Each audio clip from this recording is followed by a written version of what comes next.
Bem-vindos ao canal Segredos e Fatos. Número 1. O assassinato de Richland. 30 de julho de 2010. Em um quintal no condado de Richland, Carolina do Sul, 3 homens bebiam juntos. O que começou como um momento de descontração, logo se transformou em um crime brutal. Os nomes deles eram Leslie Todd Parvin, Edgar Lopes e Pablo Gutierrez Guzmán. Em algum momento daquela tarde, uma discussão começou. E, em segundos, Parvin sacou uma arma da cintura e atirou, matando Lopes e Guzmán ali mesmo. Após o crime, Parvin fugiu para a Louisiana dirigindo sua minivan Kia verde. Mas ele não parou por aí. Ele raspou a cabeça, destruiu a arma e o veículo, tentando apagar qualquer evidência. A polícia iniciou uma caçada intensa. Utilizando registros de placas de veículos, conseguiram rastrear uma minivan verde registrada na Louisiana. Mas foi um detalhe inesperado que mudou tudo.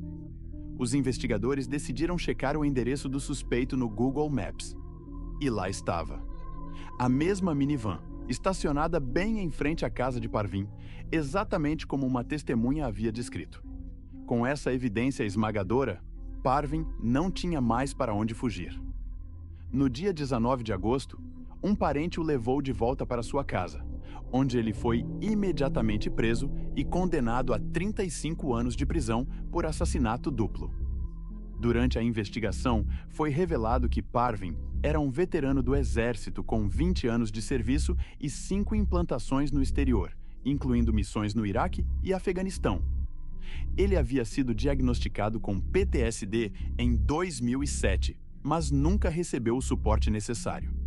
Agora, 2 homens inocentes estão mortos, e Parvin passará a maior parte da vida atrás das grades. Quando for solto, aos 75 anos, o mundo lá fora será um lugar completamente diferente daquele que ele conhecia. Esse caso levanta uma questão importante. Será que veteranos de guerra estão recebendo o suporte psicológico que realmente precisam? Ou tragédias como essa continuarão acontecendo? Comente abaixo o que você acha sobre esse caso. Número 2. O mistério desvendado. Em julho de 2018, o Canal 4 divulgou um vídeo que chamou muita atenção. Nele, um grupo de homens uniformizados conduzia mulheres e crianças por uma estrada de terra até uma área remota. Em seguida, os homens dispararam contra as vítimas. No vídeo, os responsáveis pela ação alegavam que as pessoas envolvidas tinham ligação com um grupo extremista.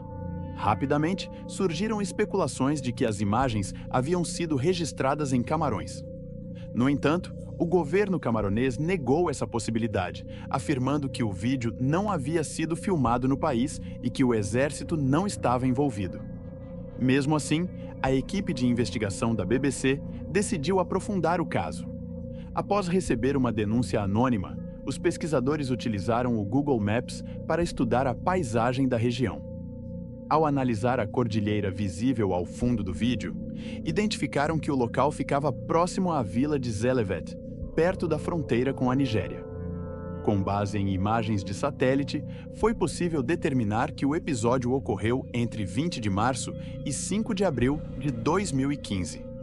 Depois de mais investigações, algumas informações divulgadas anteriormente mostraram-se imprecisas.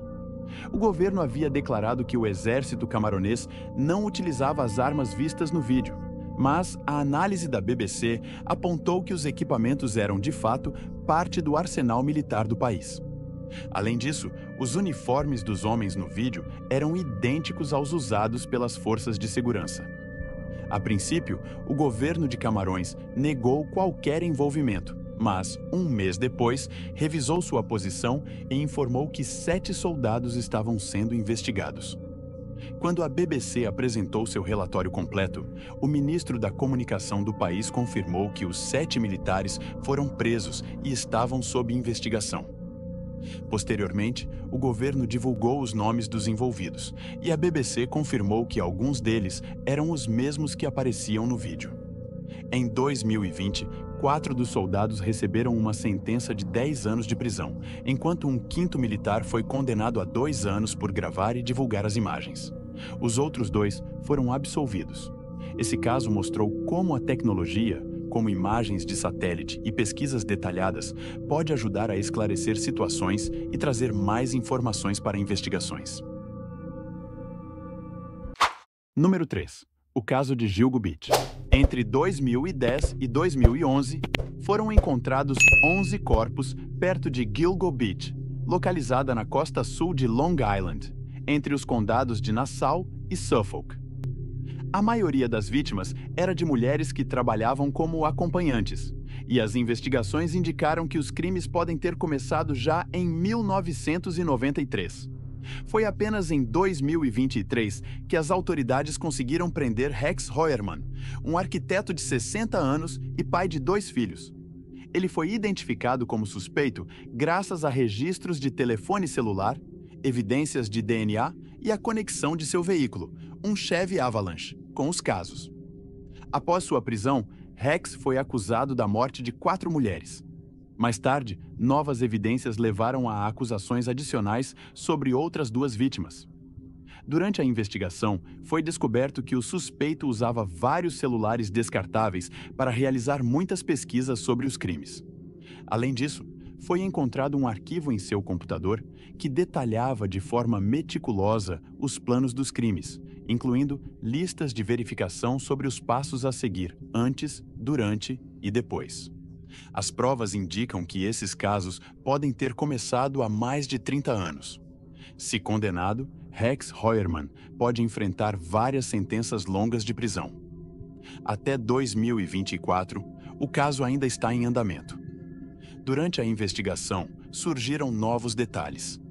Em 2023, usuários da internet encontraram uma imagem do Google Street View mostrando Heuermann conversando com uma mulher não identificada perto de seu escritório, na East 36th Street.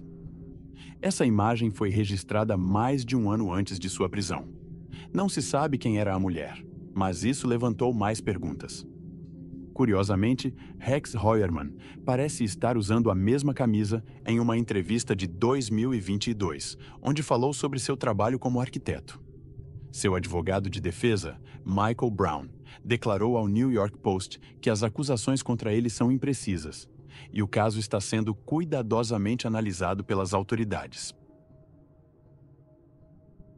Número 4. Os Gêmeos. Em setembro de 2008, um jovem de 14 anos da Holanda estava andando de bicicleta pela cidade de Gemmer, a cerca de 175 quilômetros ao norte de Amsterdã, quando foi surpreendido por 2 rapazes que o arrastaram da bicicleta e roubaram 1.165 euros e seu celular. Durante meses, a polícia não conseguiu localizar os suspeitos, pois não houve testemunhas e a única informação disponível era a descrição fornecida pela vítima. Em março do ano seguinte, a vítima estava em casa, navegando pelo Google Maps Street View, observando o local onde o assalto aconteceu. Para sua surpresa, o carro do Street View havia capturado os 2 suspeitos andando atrás dele momentos antes do crime. Como é comum com as imagens do Street View, os rostos dos assaltantes e da vítima estavam borrados, mas o jovem imediatamente entrou em contato com a polícia e informou sobre a descoberta. Com as imagens em mãos, as autoridades solicitaram ao Google que fornecesse a versão desfocada das fotos para ajudar na identificação dos suspeitos. Curiosamente, quando receberam as imagens, os investigadores reconheceram um dos assaltantes de um crime anterior. O outro suspeito foi identificado como o irmão gêmeo do primeiro assaltante. Após confirmar suas identidades, a polícia conseguiu rastrear e prender os 2 gêmeos. Embora a prisão tenha ocorrido, não foi possível confirmar se os suspeitos foram acusados ou condenados, e também não se sabe se o jovem recuperou seu dinheiro e celular. Número 5. Kim Wall. Kim Wall, uma jornalista sueca premiada, era conhecida por suas reportagens sobre justiça social em diversos países. Em 2017, ela viajou até Copenhague, onde conheceu Peter Madsen, um inventor dinamarquês que havia construído seu próprio submarino. Em 10 de agosto daquele ano, Madsen levou Kim em uma viagem de submarino para uma entrevista, mas após esse dia, ela desapareceu. Quando Kim não retornou, uma investigação foi aberta. Algumas semanas depois, partes de seu corpo foram encontradas na praia e o restante foi localizado no mar. Madison inicialmente afirmou que Kim morreu acidentalmente, mas eventualmente confessou que ele a havia assassinado e descartado seu corpo no mar. Em 2018, Peter Madison foi condenado à prisão perpétua pelo assassinato de Kim Wall. Em 2021, ele recebeu mais 21 meses de prisão por uma tentativa de fuga frustrada. Curiosamente, ele foi capturado por uma câmera do Google Street View, enquanto estava em seu submarino. Mesmo após confissão, Madison alegou que sua intenção não era matar Kim, mas afundar o submarino, o que acabou resultando na morte de ambos. Madison cumprirá o resto de sua sentença atrás das grades, sem chance de retornar à sociedade. Número 6. Fraude fiscal. Em 2002, um empresário italiano vendeu sua propriedade em Porto Rotondo, na Sardenha, por 280 mil euros, um valor consideravelmente abaixo do esperado para a área. Esse preço levantou suspeitas das autoridades italianas, que começaram a investigar o caso. A polícia financeira utilizou o Google Earth para examinar a propriedade, e um detalhe chamou sua atenção. A piscina da vila tinha uma forma peculiar que ajudou a confirmar sua localização. Ao investigar mais a fundo, ficou claro que a venda estava relacionada a um caso de evasão fiscal, já que o valor real da vila deveria ser muito mais alto, considerando os preços das propriedades vizinhas. Usando imagens de satélite, a polícia obteve evidências suficientes para afirmar que o empresário havia cometido fraude fiscal. Ao examinar as contas bancárias do suspeito, foram encontrados 7 milhões de euros em depósitos não declarados. Embora não haja muitos detalhes sobre o desfecho legal, é provável que o empresário tenha visto seus bens confiscados e tenha enfrentado consequências sérias, como prisão, devido à grande quantia de dinheiro não declarada.